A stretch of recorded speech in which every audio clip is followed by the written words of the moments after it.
Rec, on se retrouve devant une magnifique vue. Je suis à Las Vegas, 43e étage du Caesar Palace. Et je me suis dit que j'allais allumer la caméra et parler sans coupure, juste essayer de donner la valeur. J'ai mis les lunettes parce que je viens de me réveiller. J'ai la tête fatiguée, donc je veux cacher les cernes. Mais ça fait maintenant 10 ans que je me suis lancé dans l'entrepreneuriat en vrai, parce que mon premier business, je l'ai lancé quand j'avais 20 ans. C'était une boîte de location de style vestimentaire que j'avais lancé avec ma copine qui est devenue ma femme.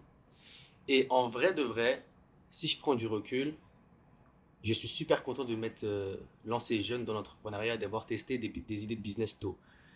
Pourquoi? Parce que je pense que euh, réussir dans l'entrepreneuriat, c'est très dur malgré ce que vous pouvez voir sur les réseaux sociaux et sur YouTube, sur tout ça, sur TikTok aussi maintenant. Parce que il y a beaucoup de fake it until you make it et de show off dans un but de vendre un produit, etc., etc. Parce qu'aujourd'hui, ce qui marche, c'est faire des vues, c'est le divertissement, c'est ce type de contenu-là et forcément, ça leur rapporte des abonnés. Et en vrai de vrai, il faut faire attention à ce qu'on voit sur les réseaux sociaux parce que le business, c'est dur. Le business, c'est même très très dur, je dirais. Et je pense que si je m'étais pas lancé aussitôt, j'aurais pas réussi aujourd'hui. Là, je suis sur l'année de mes 30 ans. Mais d'ailleurs, aujourd'hui, là, c'est un cadeau de ma femme. Elle m'a fait un très beau cadeau d'anniversaire pour mes 30 ans, donc un road trip aux US. Et au fur et à mesure des années, j'ai appris en me cassant la gueule. J'ai appris en me cassant la gueule et en essayant divers types de business. Parce que j'ai pas forcément tout montré sur les réseaux sociaux depuis que voilà, je me suis lancé aussi sur Internet en faisant du contenu, etc. Mais j'ai testé littéralement plein de choses. Mais vraiment plein de business. Et j'ai commencé avec la boîte de location de style vestimentaire. J'ai eu une agence de marketing. J'ai fait de la formation en ligne. J'ai fait de l'e-commerce. J'ai relancé une agence. J'ai lancé un podcast. J'ai lancé lancé des studios de podcast. J'ai ouvert un café. Donc, je crois qu'au total, ça fait 8 choses. Et il y a même peut-être des choses que j'ai oubliées. À l'époque, je faisais de l'achat-revente de sneakers aussi, quand j'étais plus petit, quand j'étais au lycée. Mais en fait, c'est toutes ces expériences-là qui m'ont permis de comprendre certaines choses par rapport au business et qui m'ont permis d'évoluer dans la bonne direction afin de trouver enfin quelque chose qui fonctionne. Parce que je pense que réussir du premier coup, c'est très très dur. C'est comme tout. Lorsqu'on apprend à faire du vélo, on n'arrive pas à faire du vélo du premier coup, comme ça, d'un coup d'un seul. Ça vient avec le temps, ça vient en faisant des erreurs, en tombant, en se relevant et en comprenant nos erreurs. C'est ça qui est très très important dans le business. Et je pense qu'en fait, chaque business que j'ai lancé m'a permis de comprendre certaines choses qui ont fait que j'ai recommencé d'une meilleure manière. Et aujourd'hui, j'arrive à un step où voilà, je suis le cofondateur de Podspace. C'est une boîte qui est valorisée à plusieurs millions d'euros maintenant. On est présent dans 3 pays au total, en France, en Espagne, aux États-Unis. On vient d'ouvrir à San Francisco. Et je pense que cet accomplissement-là, c'est grâce aux leçons et aux learnings que j'ai tirés par rapport à toutes les fois où je me suis cassé la gueule dans le business. Et je pense qu'aujourd'hui, il y a encore beaucoup trop de gens qui ont peur d'échouer. La peur de l'échec, elle est encore en France trop présente, je trouve. Lorsqu'on voit comment les gens agissent dans la vraie vie, plusieurs fois, j'ai eu des échanges avec des amis à moi qui m'ont dit, ouais, j'aimerais bien lancer ce business-là, mais j'ai peur d'échouer, j'ai peur de me casser la gueule. Mais en fait, avoir peur de se casser la gueule, premièrement, c'est totalement normal. Et deuxièmement, c'est important. Et c'est ça que vous devez comprendre, c'est que vous devez faire des erreurs pour apprendre à mieux avancer. Je vais vous donner un exemple simple.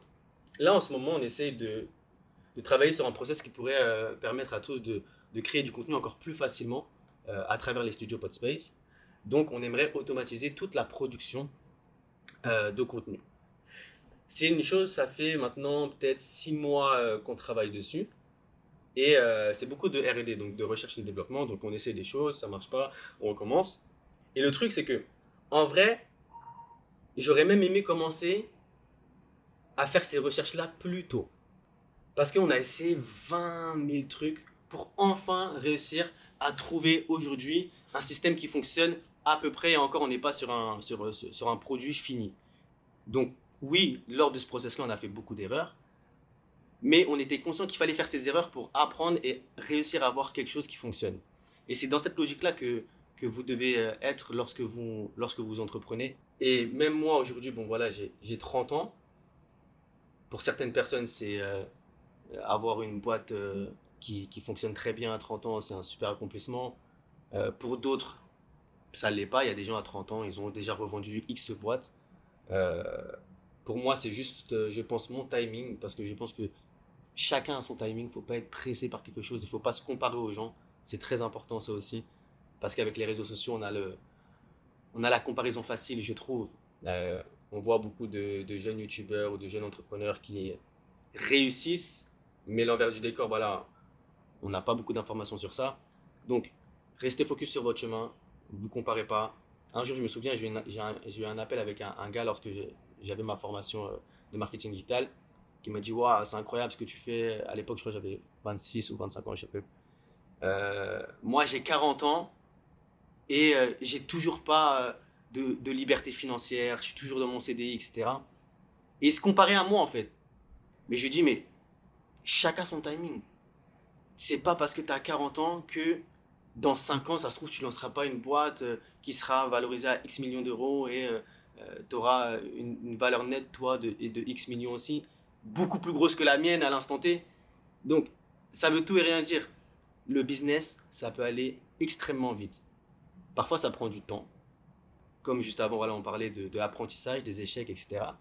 Mais je vous promets, une fois que vous avez trouvé la chose qui fonctionne, la chose qui marche, et que vous y mettez du focus, ça va extrêmement vite. Les résultats, vous pouvez passer de 0 à 100 000, 500 000, 1 million en l'espace de 12 mois littéralement, juste en ayant trouvé voilà, le produit, la bonne audience et la façon de faire du marketing et de vendre tout ça. Donc, euh, donc voilà, petite vidéo aux États-Unis, un format très très simple. J'espère que c'est quelque chose qui vous plaît et que vous avez pu tirer voilà, des leçons et des apprentissages de ce que j'ai dit.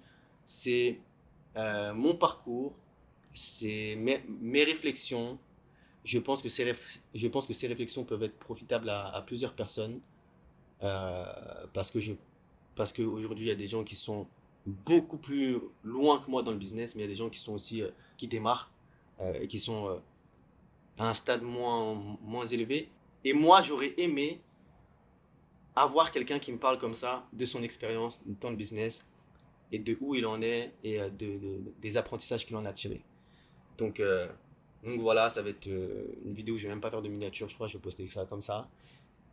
Abonne-toi à la chaîne, je pense que ce type de format, je vais le faire plus souvent.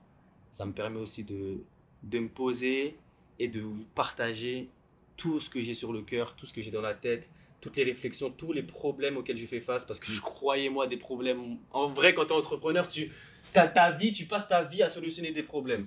Quand tu as une boîte, là, en général, moi, on m'appelle pour des problèmes. Et ça, je l'ai bien compris. Et je commence à m'y faire en vrai. Mais tous ces problèmes-là, en général, je trouve les solutions. Donc, je pense que je peux faire gagner du temps à certaines personnes si je partage les problèmes et les solutions auxquelles je fais face. Donc, voilà, c'était James. Passez une bonne journée ou soirée en fonction de là où vous êtes sur le globe. On se retrouve pour une prochaine vidéo. Peace.